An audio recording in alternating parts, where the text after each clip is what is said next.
শ্রী ভগবানে বলিলেন, জগতে পাপী কে নয়? দোষ করেনি, অপরাধ করেনি এমন মানুষ কয়েক শতাব্দীতে একজন দুজন মিলে।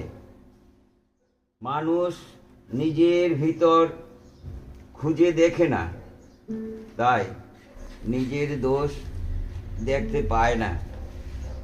আমরা সবাই নিজের বেলা চালুনির ছিদ্র দেখতে পাই না, কিন্তু পরের বেলা সূচের ছিদ্র নিয়েই যথেষ্ট কলরোল করি। কিন্তু স্থির চিত্তে নিজের দিকে তাকালে দেখা যাবে, কাল যাকে মহাপুণ্য বলে মনে করা হয়েছিল তা প্রকৃত প্রস্তাবে পুণ্য নয়।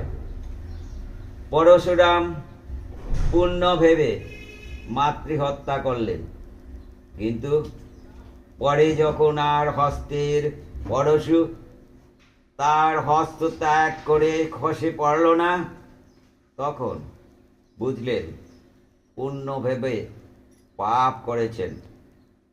লক্ষণ পুণ্য ভেবে ইন্দ্রজিৎকে বধ করলেন, কিন্তু কথিত আছে যে পরে এই কাজটিকে পাপ জ্ঞান করে প্রায়শ্চিত্তের জন্য গিয়ে ঋষিকেশের নিকটে তপস্যা করে পাপ ক্ষয় করলেন। কিন্তু পাপ যে যতই করো, সকল পাপেরই স্খলন আছে। মঙ্গলময় পরমাত্মা সকল পাপে মোচনকারী ও করুণাময়। তোমার শরণাপন্ন হলে সকলেরই উদ্ধার হয়।